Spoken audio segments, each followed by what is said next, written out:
네, 안녕하세요. 화요일의 남자 이상화 세무사입니다. 자, 3월이 어느덧 끝나고 4월이 왔습니다.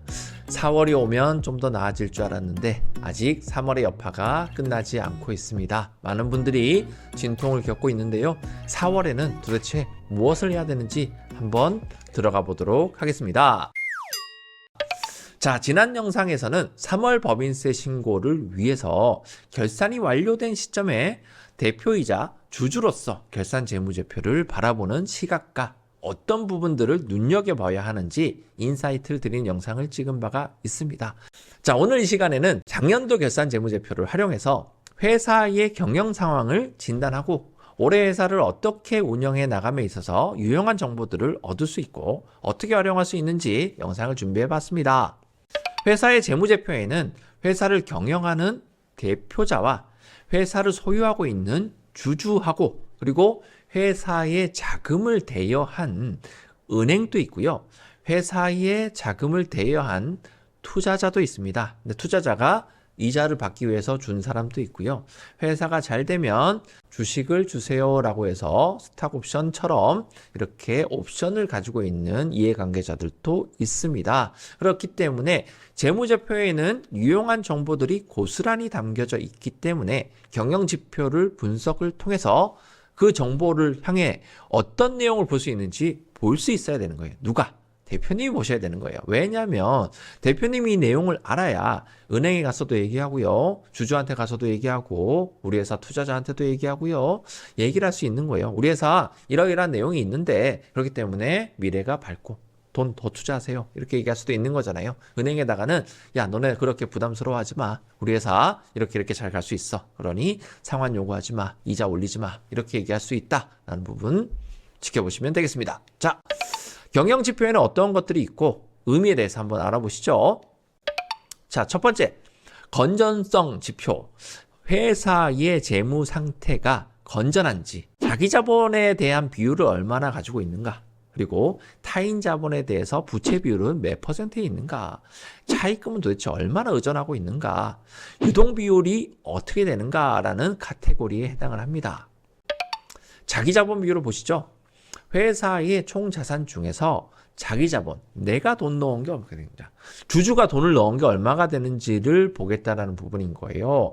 자기 자본의 비율이 높을수록 자금 상환 압박이나 이자 비용의 부담으로서부터 비교적 자유로운 상태를 의미하기 때문에 건전하다. 자기 자본 비율은 50% 이상을 유지하고 있을 때 건전하다고 판단한다. 자, 부채 비율을 볼까요? 회사의 부채 총액을 자기 자본으로 나눈 비율에 해당합니다. 부채 비율이 높다라는 것은 타인 자본을 많이 끌어와서 회사를 운영하고 있다는 의미에 해당을 합니다. 추가적인 대출이 제한될 수 있다. 대출 상환해라는 압박이 올 수 있다. 회사가 부도날 수 있다라고 판단하는 부분에 해당합니다. 무슨 소리야? 우리 회사 매출 잘 나오는데 돈 많이 버는데 라는 거를 얘기해도 어쩔 수 없어요. 부채 비율이 높기 때문에 회사에 대출이 나올 수가 없다. 그렇기 때문에 안타까운 경우를 볼 수 있고요. 제조업은 그렇게 심하지 않지만 건설업 같은 경우에는 수주가 안 되는 경우가 왕왕 발생합니다. 그렇기 때문에 아주 중요하다. 부채 비율은 200% 미만으로 유지되기를 권장드리는데 어떤 상황에 따라서 어떤지에 대해서는 전문가 의견이 꼭 필요하다라는 부분 말씀드리고요. 차입금 의존도. 회사의 총 자산 중에서 차입금이 차지하는 비중이 몇 %냐라는 부분을 보는 거예요. 차입금 의존도가 높으면 금융비용이 많이 나가겠죠. 이자가 많이 나간다는 얘기예요. 그래서 영업이익이 2억이었는데 이자가 1억 5천이 나간다. 그러면 이 회사가 어떻게 돌아가냐라는 부분인 거죠. 이익을 감소시키는 요인으로 작용하기 때문에 회사가 안전하지 않다 이렇게 판단할 수 있어서 차입금 의존도는 100% 이하에서 그 수치가 더 낮을수록 수익성과 자산 구성 등이 좋은 것으로 평가가 됩니다. 자, 그 다음 내용은 유동 비율이 나옵니다. 유동이라는 건 어떤 내용이냐면 움직이는 거. 움직일 수 있는 자산이기 때문에 현금에 해당하겠죠. 보통 예금에 해당하겠죠. 거의. 그러면 유동 자산은 크면 클수록 좋다. 유동 부채, 은행에 갚아야 되는 부분에 해당하는 단기 차입금이나 거래처에다가 외상태로 줘야 되는 부채들을 유동부채라고 불립니다. 그러면 이 자산 밑에 부채를 올려놓고 비교를 해봤을 때 이 비율이 200%가 되면 유동자산이 유동부채보다 2배 많다는 얘기에 해당하고요. 150% 이상이면 1.5배 많다라는 부분에 해당하겠죠. 그렇기 때문에 지불 능력이 안전하다. 이렇게 은행에서 아주 중요하게 보는 지표에 해당을 합니다. 자, 두 번째로는 성장성 지표가 나와요. 회사가 성장을 하고 있는지를 보는 지표에 해당합니다. 매출액이 증가하고 있다는 것은 은행에서 좋은 점수를 받고 있고요. 2019년 높았다가 20년 낮았다가 21년 높았다가 22년 낮았다가 안 좋아합니다. 이런 회사. 자, 매출액 증가율은 단기 매출액에서 전기 매출액 뺀 다음에 분모에다가 전기 매출액 넣고 곱하기 100 하면 매출액이 몇 % 증가했는지 나오고요. 총자산 증가율 똑같아요. 자, 전기말 총자산하고 단기말 총자산 뺀 다음에 전기말 총자산을 나눠주시고 곱하기 100 하면 또 증가율 나오죠. 유형자산 증가했는지 자기자본 증가했는지 은행은 항상 여기에서는 증가하는 것을 좋아합니다. 감소하는 거 안 좋아해요. 이러한 지표들이 모두 20% 이상이면 양호 이렇게 판단을 내어드린다라고 보시면 되겠습니다. 자, 세 번째 수익성 지표. 총자산이 순이익에서 차지하는 비율 그리고 자기자본이 순이익 대비해서 몇 %에 해당하느냐 이런 것들이 율로 표현이 된다. 자, 하나씩 보시죠. 매출액 순이익률은 매출 대비해서 이익 수준이 몇 %가 되는지 경비의 적정성을 분석해 볼 수 있는 자료로 활용될 수가 있다. 영업이익률과 함께 비교해 볼 필요가 있다라는 수치로 나옵니다. 이자 보상 비율. 자, 회사가 영업이익으로서 이자 비용을 얼마나 감당할 수 있는지를 보여주는 지표에 해당합니다.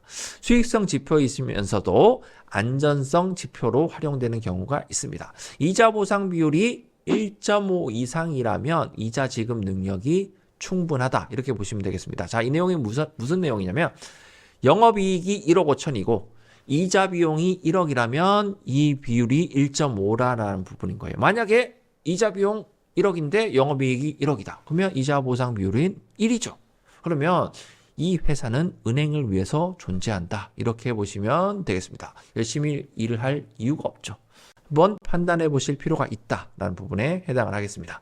과거 재무제표를 통한 경영지표 분석을 통해서 재무 상태가 건전한지 아니면 성장의 흐름을 타고 있는지 회사의 수익률은 괜찮은 수치로 나오고 있는지 진단이 가능한데 이 부분을 스스로 할 수 있으면 좋아요. 근데 스스로 할 수가 왜 없냐면 영업하시고 회사 매출 올리는데 바쁘셔야지 왜 저걸 직접 하고 있습니까? 그래서 회사에 유능한 직원을 두든지 아니면 가까운 세무사가 이 부분에 대해서 해주든지 여러 가지 부분에 대해서 도와줄 수 있는 사람을 옆에 두고 계셔야 된다라고 말씀드리는 바입니다.